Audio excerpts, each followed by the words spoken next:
सबसे पहले जो मस्कुलोस्केलेटल में हमारा एमसीक्यू था कि अ यंग बॉय, उसकी एज जो है वो कितनी है, 20 ईयर्स है। और वो बेसिकली क्या कर रहा है कि फ्रैक्चर हुआ था उसको, अब वो रिहेबिलिटेट कर रहा है। तो उसकी ओपन रिडक्शन जो है वो हुई है, साथ उसको इंटरनल फिक्सेशन भी है। तो कौन सी एक्टिविटी है जो नर्स देखेगी तो वो उसको टीच करेगी कि मतलब कि वो जो है ना वो क्रचेस के ऊपर वॉकिंग जो है ना वो स्टार्ट करे। इनमें से कौन सी एक्टिविटी जो है नर्स ऑब्जर्व करेगी तो वो उसके जो है ना उसको बोलेगी इस बात पे। तो सबसे पहली ऑप्शन थी हमारे पास, he is using 3 point gait, कि वो 3 पॉइंट गेट जो है वो यूज कर रहा है। यानी दो, एक तो वो अपने पाँव से चल रहा है और साथ उसने तीसरी जो है ना कोई स्टिक भी रखी हुई है। तो इस चीज को देखते हुए वो कहेगी, या दूसरा ऑप्शन आता है कि he is placing crutch about 8 to 10 inches in front and to the side of his toes, यानी वो अपने पाँव से जो है ना वो 8 से 10 इंच के फासले पे जो जिस स्टिक है अपनी जिससे वो चल रहा है वो रख रहा है। इस बात पे he is walking with his back straight, वो अपनी बैक जो है वो स्ट्रेट करके चल रहा है इस बात पे, या he is bearing weight on the axilla. तो इसका जो करेक्ट ऑप्शन था वो था delta, he is bearing weight on the axilla. यानी जब ये वेट बेसिकली डालते हैं, एक्जिला इस तरह का पॉइंट होता है, इसके ऊपर वेट नहीं डालना। एक्जिला के ऊपर अगर वेट पेशेंट डालेगा तो क्या होगा कि उसका जो हाथ है वो डैमेज होने के ज्यादा चांसेस होते हैं। जो ब्रेकियल प्लेक्सिस होते हैं, आपने पढ़े होंगे प्लेक्सिस नर्व वगैरह, तो ब्रेकियल प्लेक्सिस जो होता है ना उसके ऊपर ज्यादा वेट डलता है, उसकी वजह से पैरालिसिस होने का जो है वो ज्यादा खतरा होता है। तो इस वजह से एक्जिला के ऊपर उसको मना करेंगे कि वो वेट जो है वो ना डाले, ठीक है, वो ठीक तरीके से या क्रचेस को यूज करे। लेकिन एक्जिला जो है उसका पॉइंट, उसके ऊपर जब वो वेट मत डाले। तो इसका जो करेक्ट ऑप्शन था वो था डेल्टा। नेक्स्ट हमारे पास था, एक पेशेंट है, उसको फ्रैक्चर का फीमर हुआ है ना, balance skeletal traction is required to visit x-ray department. ठीक है, एक पेशेंट है उसको फ्रैक्चर हुआ हुआ है, ट्रैक्शन वगैरह उसको लगाई। ट्रैक्शन आपको पता है क्या होता है? लगाते हैं उसके साथ। जब भी अगर कोई फ्रैक्चर होता है ना उसके साथ कुछ वेट जो होता है वो उसको लगा के हैंग कर देते हैं, उसको हम ट्रैक्शन कहते हैं। तो स्केलेटल ट्रैक्शन जो होती है वो हम यूज करते हैं जब भी फ्रैक्चर होता है। तो फ्रैक्चर हुआ था उसको, तो उसकी वजह से उन्होंने ट्रैक्शन जो है यानी कोई वेट हैंग किया हुआ। पेशेंट जो आप फर्ज करें कि बेड के ऊपर लेटा हुआ है, उसकी टांग अगर फ्रैक्चर है तो टांग के साथ कोई वेट जो है ना वो हैंग किया हुआ है। अब हमने उसको लेके जाना है एक्सरे डिपार्टमेंट में एक्सरे करवाने के लिए। तो कहते हैं कि एक्सरे करवाने के लिए कौन सी इंटरवेंशन जो है वो नहीं अप्रोप्रिएट पेशेंट के लिए। Explain the procedure to the patient, कि वो प्रोसीजर जो है वो एक्सप्लेन करिए पेशेंट को, ये अप्रोप्रिएट नहीं है। ऑफर अ बेड पेन और यूरिनल एज रिक्वायर्ड, यानी वो बेड पेन यूज करेगी। तो अगर तो वो प्रोसीजर एक्सप्लेन करती है पेशेंट को तो ये तो अच्छी बात है कि प्रोसीजर जो है वो एक्सप्लेन करना चाहिए, ये नॉट अप्रोप्रिएट में तो नहीं आता। ठीक है, ऑफर अ बेड पैन, यानी जाने से पहले एक्सरे का प्रोसीजर करवाने से पहले जो है वो बेड पैन वगैरह देगी।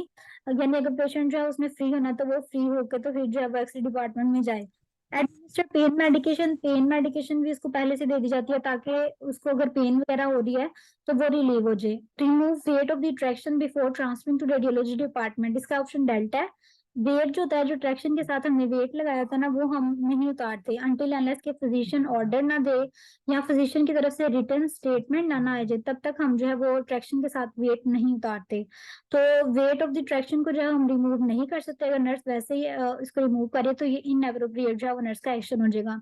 तो इसका जो करेक्ट ऑप्शन था वो था delta, remove weight off the traction before transferring to radiology department, ये जो है वो नर्स नहीं कर सकती।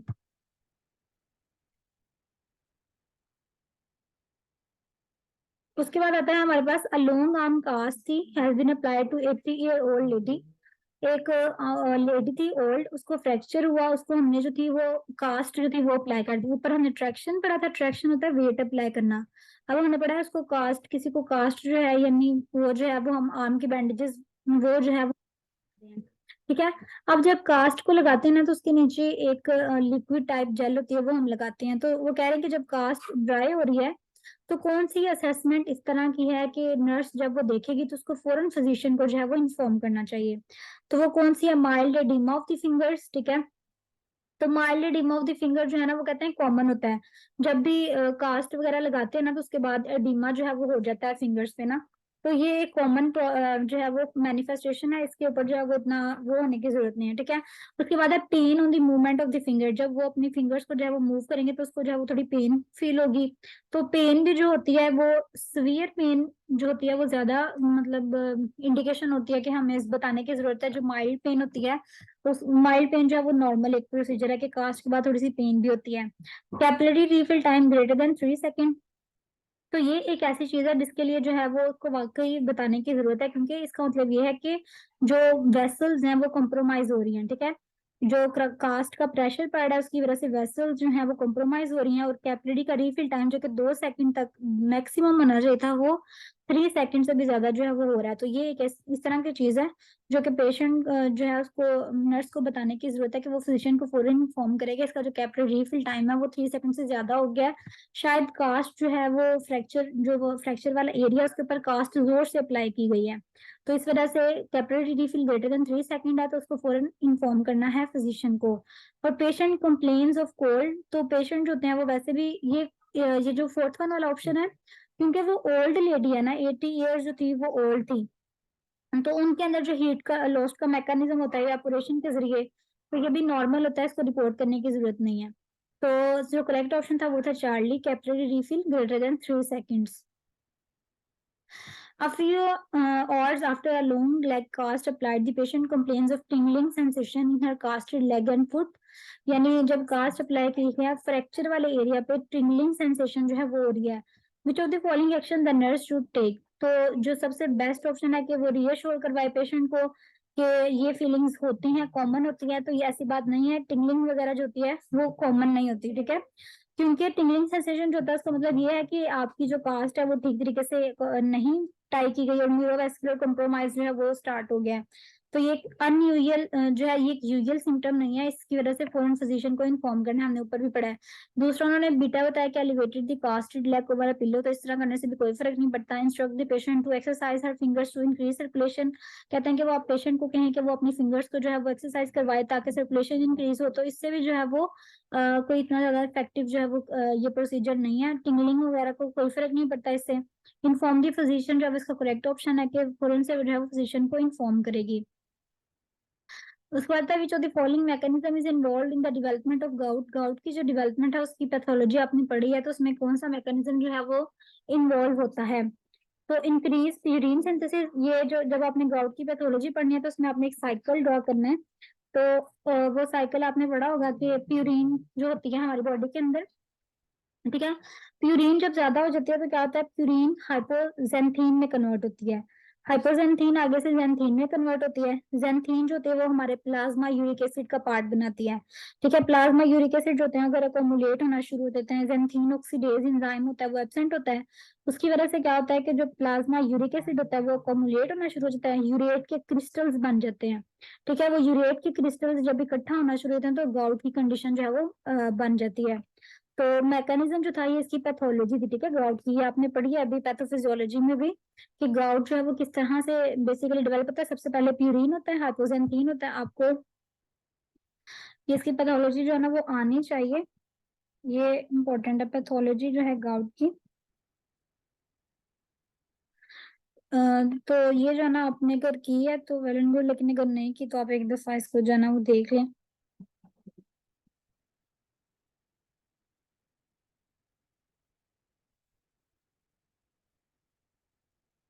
फिर मैं आपको रिटर्न फॉर्म में सेंड कर देती हूँ, इन बुक के ऊपर ज्यादा अच्छी लिखी हुई है, इनके ऊपर जो है ना उन्होंने इतना अच्छा नहीं बताया हुआ। तो प्यूरिन होती है बेसिकली, जो कि क्या होती है, प्यूरिन हाइपोजेंथीन में जो है वो कन्वर्ट होती है पहले, ठीक है। हाइपोजेंथीन जो है आगे से जेंथीन में कन्वर्ट होता है, जेंथीन जो है वो यूरिक एसिड में कन्वर्ट हो जाता है। अगर जेंथीन ऑक्सीडेज एंजाइम ना हो तो वो जो यूरिक एसिड के क्रिस्टल जो है वो कॉमुलेट होना स्टार्ट हो जाते हैं, तो गाउट जो है वो डेवलप होता है। तो इन्होंने पूछा था कि कौन सा मैकेनिज्म इन्वॉल्व होता है डेवलपमेंट ऑफ गाउट में, सबसे पहला था इंक्रीज प्यूरिन सिंथेसिस, तो ये तो होता है, ठीक है। Decrease renal excretion of urine की एक ही बात है, यानी यूरिन जो है वो सिंथेसाइज बहुत ज्यादा हो रही है, ठीक है। और रीनल एक्सक्रीशन जो है यानी किडनी जो है वो हमारी उसको एक्सक्रीट नहीं कर रही, और यूरिन की सिंथेसिस बॉडी में बहुत ज्यादा हो रही है, कंज्यूम बहुत ज्यादा हो रही है बॉडी के अंदर, और उसकी और जो रीनल एक्सक्रीशन है वो भी नहीं हो पा रही। तो इसका जो करेक्ट ऑफ द अबव, ये सारे जो है ना मैकेनिज्म ये इन्वॉल्व होते हैं in the development of gout में। प्यूरिन का बेसिकली मैकेनिज्म है वो आपने अच्छे से याद कर लेना कि प्यूरिन का क्या मैकेनिज्म है गाउट के डेवलपमेंट में। पैथोफिजियोलॉजी ऑफ गाउट जो है वो इम्पोर्टेंट है। Nurse is assessing a patient diagnosed with gout. Which of the following symptoms she is expected to find? तो कहते हैं कि एक नर्स है उसने जो है ना वो पेशेंट को डायग्नोज कर रही है, ठीक है, गाउट का जो था वो पेशेंट था। तो कौन सी सिम्टम जो है ना वो उसके अंदर पाई जाएंगी गाउट की। तो गाउट के अंदर क्या होता है कि यहाँ पे जो डेपोजिट्स होते हैं ना सोडियम यूरेट के क्रिस्टल्स होते हैं वो उसके डेपोजिट्स बेसिकली बन जाते हैं, ठीक है, गाउट के अंदर। तो गाउट के अंदर क्या है, एक कंडीशन टॉफी की आपने कंडीशन जो है वो पढ़ी होगी। टॉफी की कंडीशन जो है वो गाउट के अंदर पाई जाती है। एल्बोज और फीट में जो है वो अपीयरेंस ऑफ टॉफी अगर होगी, टॉफी किसे कहते हैं, जो सोडियम यूरेट के क्रिस्टल्स होते हैं ना उनका डेपोजिट्स को हम टॉफी कहते हैं, ठीक है। वो ईयर्स के ऊपर बन सकते हैं, हैंड्स के ऊपर बन सकते हैं, एल्बो के ऊपर बन सकते हैं, फीट्स के ऊपर बन सकते हैं, नीज के ऊपर बन सकते हैं, ठीक है। तो ये सारे जो है ना उसमें पाए जाते हैं। तो टॉफी जो है एल्बो या फीट के ऊपर, ये बेसिकली क्या है, एक सिम्टम है जो कि गाउट की सिम्टम है। ये जो उन्होंने नीचे वाला पॉइंट है ना, इन्वॉल्वमेंट ऑफ सिंगल जॉइंट तो नहीं है। अपीयरेंस ऑफ जो बुक्कल नोड लिखा हुआ है around the interphalangeal joint of the hand, तो ये वाले नोड्स जो होते हैं ये ऑस्टियोआर्थराइटिस में ज्यादातर बनते हैं, ठीक है। ऑस्टियोआर्थराइटिस में ना बुक्कल नोड्स जो है आपने पढ़े होंगे वो बन जाते हैं। और जो रिमाटिक नोड्यूल्स हैं ये रूमेटाइड आर्थराइटिस की कंडीशन है, ये भी इसकी कंडीशन नहीं है, ठीक है।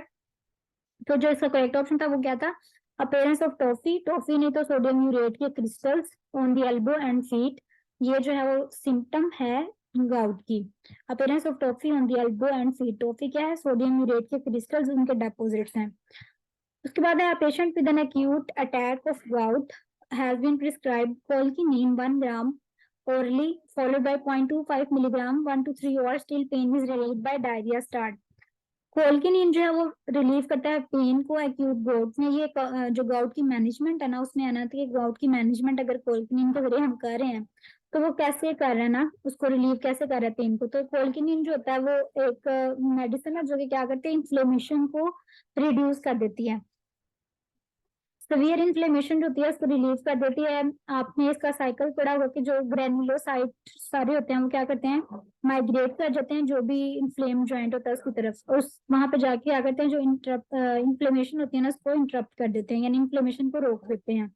इन्फेक्शन के साथ वैसे ही गाउट का कोई चक्कर नहीं है। और जो ना ही ये ड्रग्स होती है वो यूरिक एसिड लेवल को रेगुलेट करती है। तो जो ट्रीटमेंट है कोल्किनीन के साथ वो इस तरह से है क्योंकि ये ड्रग जो है वो क्या करती है, इन्फ्लेमेशन को रिड्यूस कर देती है। और गाउट को जो है वो उसकी मैनेजमेंट में, गाउट की मैनेजमेंट में हम इस तरह से इसको यूज करते हैं क्योंकि ये इन्फ्लेमेशन को रिड्यूस कर देती है। आगे है what is the most reliable sign of early stage osteosarcoma. Osteosarcoma का जो बिल्कुल अर्ली साइन है वो क्या होता है, तो ऑस्टियोसार्कोमा में ये बात आपने याद रखनी है कि ऑस्टियोसार्कोमा यानी जो कैंसर है बोन का उसका आपको पता ही नहीं चलता। स्टार्ट पे कोई कंडीशन जो होती है वो अपीयर ही नहीं होती, मतलब हमें इतना हम श्योर नहीं होते कि ये वाकई कैंसर है बोन का, इंसान को पता ही नहीं चलता। और बाद में जब इसकी बहुत सीवियर फॉर्म होती है तो फिर ये जो ना वो अपीयर होता है ऑस्टियोसार्कोमा। तो पेन विद एक्टिविटी भी कुछ भी नहीं होता, ब्रीथिंग में भी कुछ भी नहीं होता, मास वगैरह कोई भी जो है। This condition silent in early stage का ऑप्शन करेक्ट था कि ये जो कंडीशन होती है वो बिल्कुल साइलेंट होती है अर्ली स्टेज में, हमें इसका बिल्कुल भी पता नहीं चलता। बेस्ट डिस्क्रिप्शन बतानी थी ऑस्टियोआर्थराइटिस की कि ऑस्टियोआर्थराइटिस क्या होता है। टाइप ऑफ इन्फ्लेमेशन है जिसमें शार्प क्रिस्टल्स होते हैं वो हो जाते हैं, अकोमुलेट हो जाते हैं, या टाइप ऑफ ज्वाइंट इन्फ्लेमेशन है। इसके अलावा आता है कि ज्वाइंट इन्फ्लेमेशन जो कि स्पेसिफिकली साइनोवियल जॉइंट्स के साथ रिलेटेड है, या टाइप ऑफ इन्फ्लेमेशन जो कि ब्लड स्ट्रीम के थ्रू जो है वो फैल जाती है दूसरे पोर्शन में भी ना। तो इसका जो करेक्ट ऑप्शन है वो क्या है, बीटा, यानी ऑस्टियोआर्थराइटिस में है ना वो किसके साथ रिलेटेड होती है, साइनोवियल जॉइंट्स के साथ जो है वो ज्यादा रिलेटेड होती है। ऑस्टियोआर्थराइटिस को हम डिजेनरेटिव डिजीज भी कहते हैं। और पहले जो था इसका नाम डिजेनरेटिव डिजीज था, लेकिन अब जो है वो जैसे जैसे ट्रेंड चेंज हो रहा है, डिजीज के नाम चेंज हो रहे हैं। तो इसमें क्या होता है कि जो आर्टिकुलर कार्टिलेज होती है उसकी डिस्ट्रक्शन हो जाती है, ठीक है। तो मेनली जो है वो साइनोवियल जॉइंट्स जो है वो इन्वॉल्व होते हैं। तो बेस्ट डिस्क्रिप्शन ये सारा कुछ भी होता है उसमें, यानी शार्प क्रिस्टल्स भी बनते हैं, ऑटोइम्यून डिसफंक्शन। लेकिन जो बेस्ट डिस्क्रिप्शन अगर हम इसकी बताएं तो क्या होता है कि ये जॉइंट इन्फ्लेमेशन का एक सिस्टम होता है जिसमें जो है वो साइनोवियल जॉइंट्स इफेक्ट होते हैं, साइनोवियल जॉइंट्स।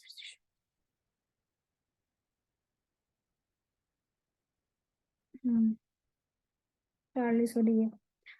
उसके बाद है when counselling an older patient about ways to prevent fractures which information will the nurse include. यानी एक ओल्डर पेशेंट है, उसको जो है वो काउंसलिंग कर रही है नर्स, तो उसने जो है वो कौन सी इंफॉर्मेशन जरूर शामिल करनी है अंदर। तो सबसे पहला कि tracking tacking down scatter rugs in the home is recommended. यानी घर में जो है ना वो स्कैटर रग, स्कैटर कहते हैं जो कारपेट वगैरह बिछा लेना या मैट वगैरह इस तरह के जो सॉफ्ट होते हैं, स्कैटर रग जो है वो होम के अंदर बिछा लेना, वो रिकमेंड करेंगे आप। एक नर्स जो है वो एक पेशेंट को कह रही है कि अगर आपने फ्रैक्चर से बचना है तो आप क्या क्या तरीके जो है वो करेंगे, तो वो पहला ऑप्शन वो दे रहा है कि आप स्कैटर रग जो है मैट वगैरह बिछा लेंगे, और ओकेजनल वेट बेरिंग एक्सरसाइज करें तो फिर आप फ्रैक्चर से बच सकते हैं। या वो कहते हैं कि आउटसाइड द होम ज्यादा फ्रैक्चर होते हैं, आप घर में रहा करें। फोर्थ वन कहता है कि शूज इस तरह के खरीद लें कि जो सपोर्ट प्रोवाइड करें, गुड और कंफर्टेबल हो, ताकि आपको फ्रैक्चर से जो है वो बच सके।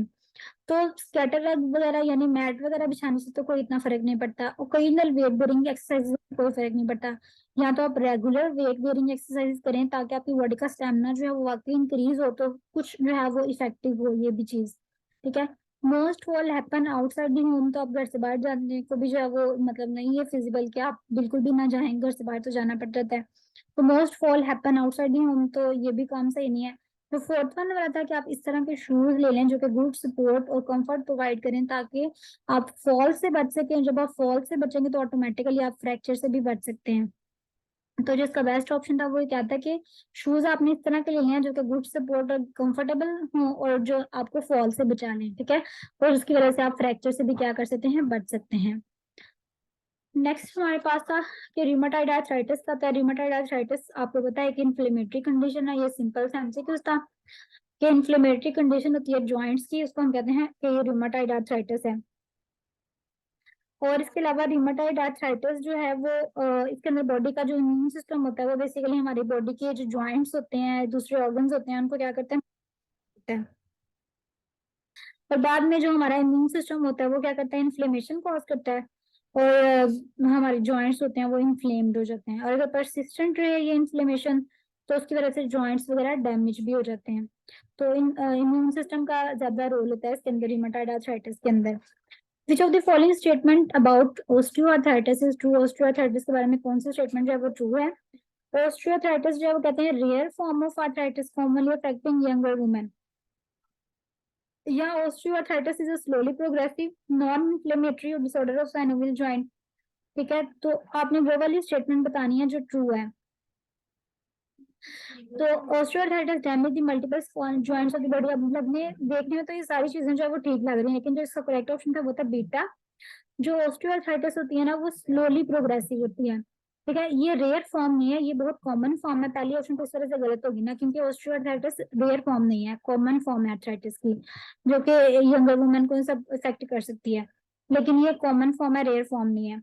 और दूसरे नंबर पे उन्होंने कहा था कि ये जो होती है क्या करती है कि सी वाला देख लेते हैं, osteoarthritis damaging multiple small joints of the body. तो ये सिर्फ स्मॉल जॉइंट्स को इफेक्ट नहीं करती, लार्ज प्राइमरली अगर देखा जाए तो ये लार्ज और जो वेट बेयरिंग जॉइंट्स होते हैं उनको इफेक्ट करती हैं। ठीक है। और अगर इन्होंने कहा है कि ये इन्फ्लेमेटरी कंडीशन है, ऑस्टियोआर्थराइटिस जो है, फोर्थ वन में था कि ये इन्फ्लेमेशन ऑफ द जॉइंट हो जाती है ना इसके अंदर, तो इसके अंदर जो है ये एक नॉन इन्फ्लेमेटरी डिजीज है। आपको पता है कि ऑस्टियोआर्थराइटिस जो है वो एक नॉन इन्फ्लेमेटरी डिजीज है। ठीक है। तो ये तीनों ऑप्शन जो थे उसके जो थे रॉन्ग हो गए, तो जो करेक्ट ऑप्शन था वो osteoarthritis slow progressive non inflammatory disorder of the synovial joint. उसके बाद हमारे पास आता है कि the joint most commonly affected in rheumatoid arthritis में जो सबसे ज्यादा जॉइंट अफेक्ट होता है वो कौन सा होता है। तो इसका जो करेक्ट ऑप्शन था हैंड्स फीट्स एंड रिस्ट। आगे हमने बात की है कि रूमेटॉइड आर्थराइटिस में जो ज्यादा चीज अफेक्ट होते हैं जॉइंट्स वो किसके होते हैं, हैंड्स के जॉइंट्स होते हैं छोटे छोटे, फीट्स के रिस्ट के जॉइंट होते हैं वो ज्यादा कॉमनली अफेक्ट होते हैं। इधर उन्होंने लिखा था कि ऑस्टियोआर्थराइटिस में स्मॉल जॉइंट्स इफेक्ट होते हैं, लेकिन रूमेटॉइड आर्थराइटिस का है जिसमें स्मॉल जॉइंट्स इफेक्ट होते हैं। और स्मॉल जॉइंट्स में किस किस के आ जाते हैं, हैंड्स के, फीट के और रिस्ट वगैरह के। नेक्स्ट हमारे पास 14 है most common complication of rheumatoid arthritis की कॉम्प्लिकेशन कौन सी है। लॉस ऑफ हेयर हो जाता है इससे, एमेनोरिया हो जाता है, कार्पल टनल सिंड्रोम या HIV। तो रूमेटॉइड आर्थराइटिस जॉइंट्स की डिजीज है ना, तो जो जॉइंट से रिलेटेड ज्यादा टर्म मिलती जुलती है वो कौन सी है, कार्पल टनल सिंड्रोम। ठीक है, तो इसका जो करेक्ट ऑप्शन था वो क्या था, चार्ली था इसका correct option. Carpal tunnel syndrome जो होती है वो इससे होती है। कार्पल टनल सिंड्रोम में क्या होता है कि जो नर्व होती है ना, ज्यादा मीडियन नर्व कहते हैं कि वो प्रेस हो जाती है, तो मीडियन नर्व की जो है वो डिसऑर्डर होती है, उससे हम कार्पल टनल सिंड्रोम कहते हैं।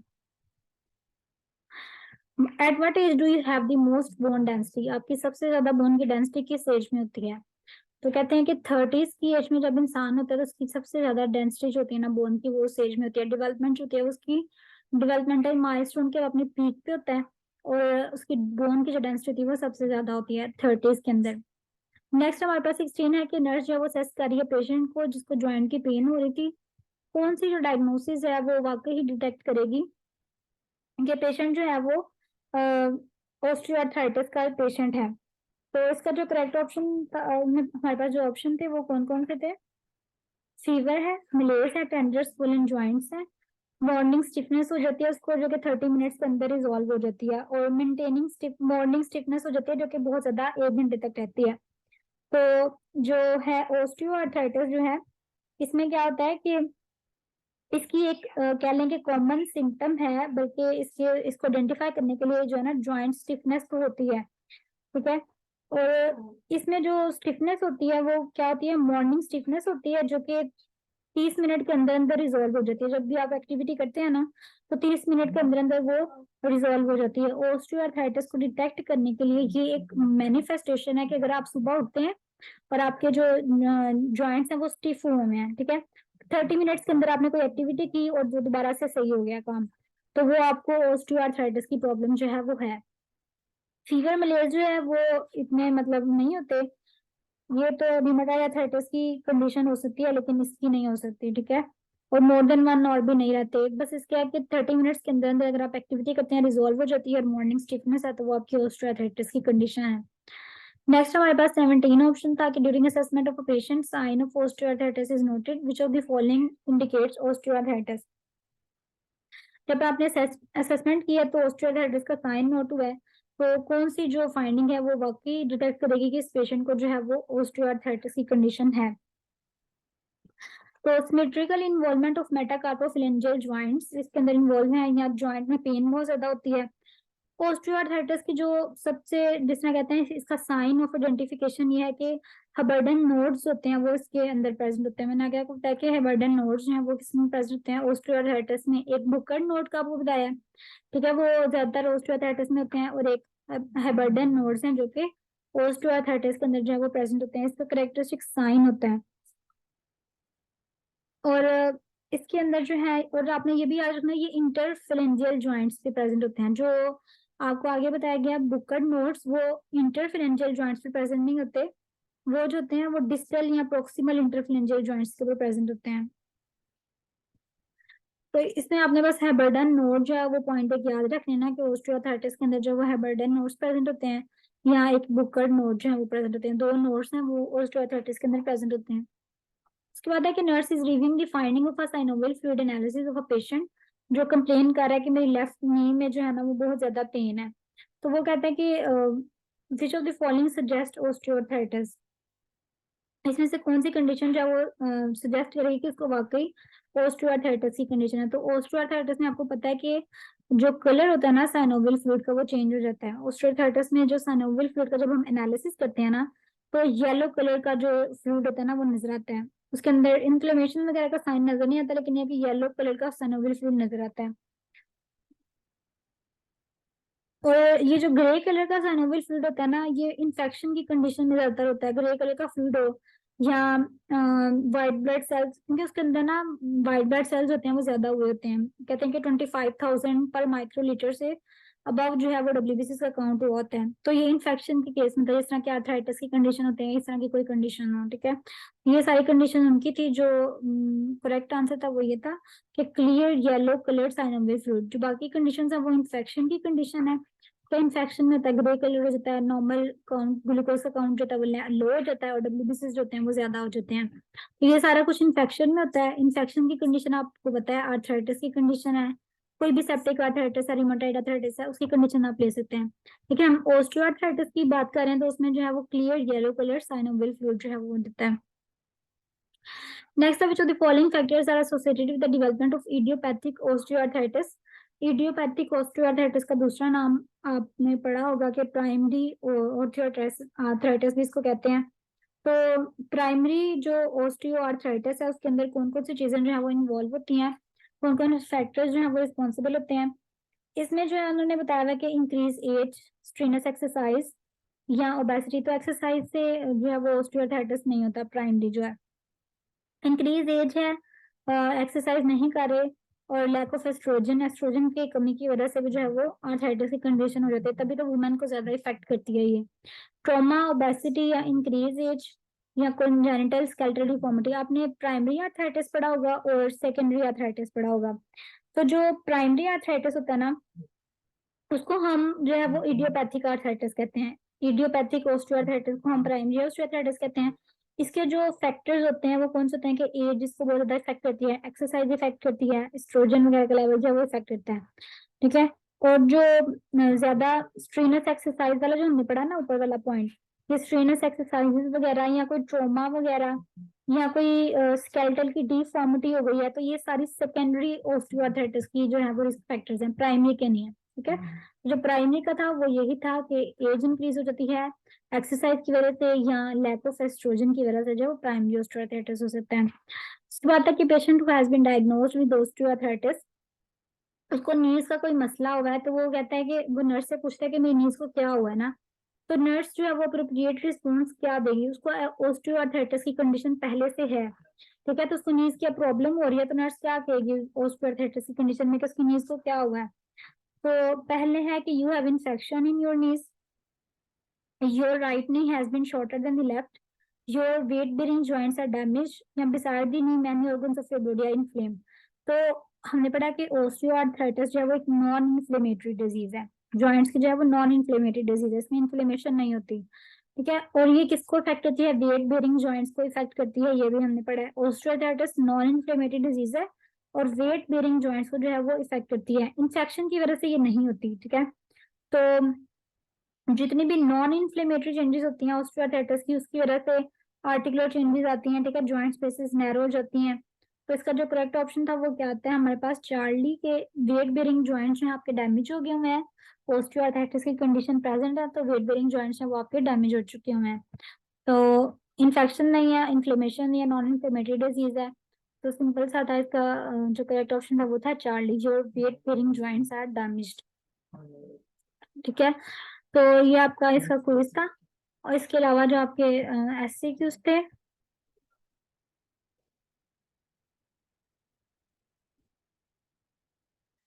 तो टाइप्स ऑफ आर्थराइटिस जो थी वो दी उनकी कि आर्थराइटिस की कितनी टाइप्स हैं, कौन कौन से टाइप्स हैं, तो वो आपने मेंशन करनी थी आर्थराइटिस की टाइप्स। रिमोटाइड आर्थराइटिस ये इस बच्चे ने लिखी है, ये आपको जितनी जो जो से बुक्स भी आपने किया मैक्सिमम इसके अंदर कोशिश क्या करें कि मैक्सिमम लिखा करें। वैसे इसकी मोस्ट कॉमन टाइप्स जो वो 5 ही हैं। ठीक है, ऑस्टियोआर्थराइटिस है और रूमेटॉइड आर्थराइटिस है। अब आपने ये लिखा तो है, लेकिन इस तरह करना चाहिए था कि अगर रूमेटॉइड आर्थराइटिस लिख रहे हैं तो उसके साथ उसकी 2-3 सिम्टम्स भी मेंशन करें। ठीक है, ऑस्टियोआर्थराइटिस लिख रहे हैं तो उसकी थोड़ी सी सिम्टम्स आप मेंशन करें। जैसे आपने ऑस्टियोआर्थराइटिस लिखा है, इसके साथ आप नीचे लिख देते कि एक्टिंग पेन होती है, ठीक है, वॉकिंग करते हुए पेन होती है, स्टिफनेस हो जाती है। स्क्रीन शो नहीं हो रही। स्क्रीन शो नहीं हो रही,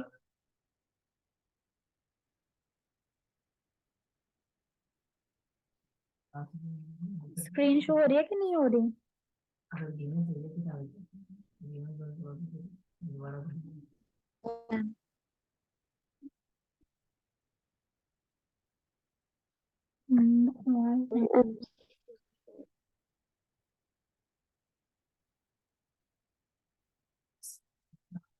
अच्छा, उसके बाद आपको ऑस्टियोपोरोसिस और ऑस्टियोमलेशिया का डिफरेंस दिया था।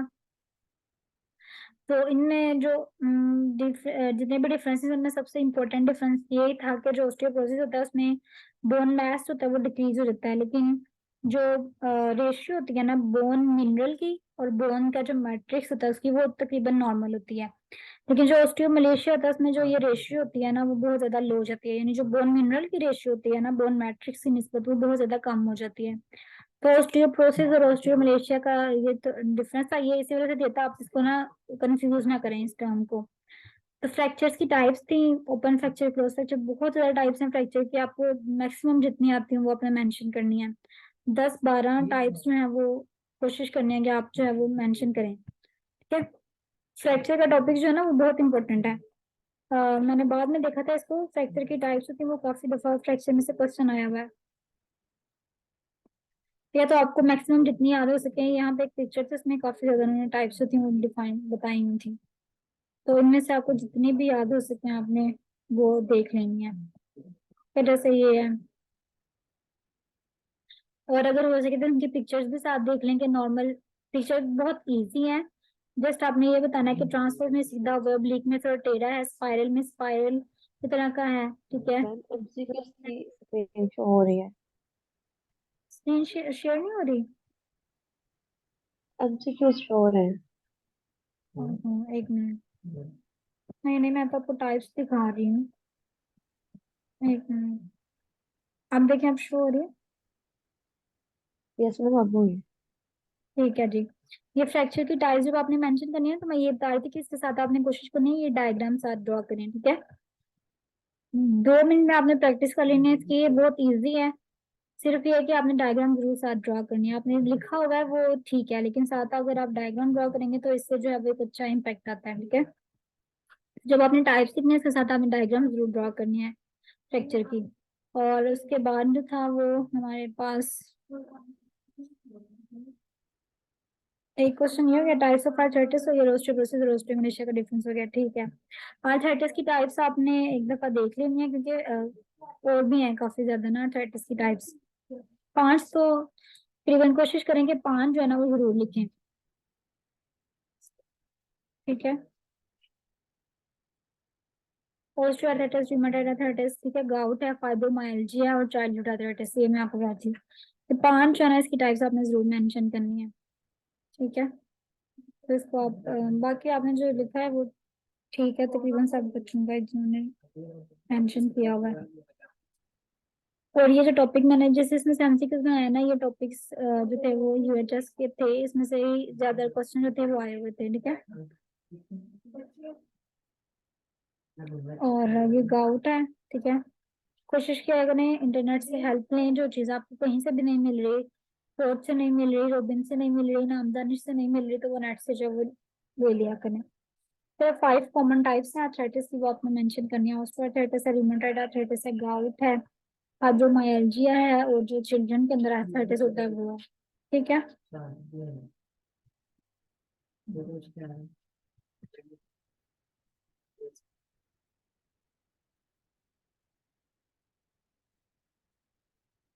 ऐसे 3 क्वेश्चन थे आपके। और बाकी नामदानिश के अंदर जो मस्कुलोस्केलेटल का चैप्टर है वो आपने देखना था उसको अच्छे से, क्योंकि हमने भी जब पढ़ा था तो वही नामदानिश में से जो है वो कवर किया था उसको, ठीक है। अब मेरे ख्याल से ये आज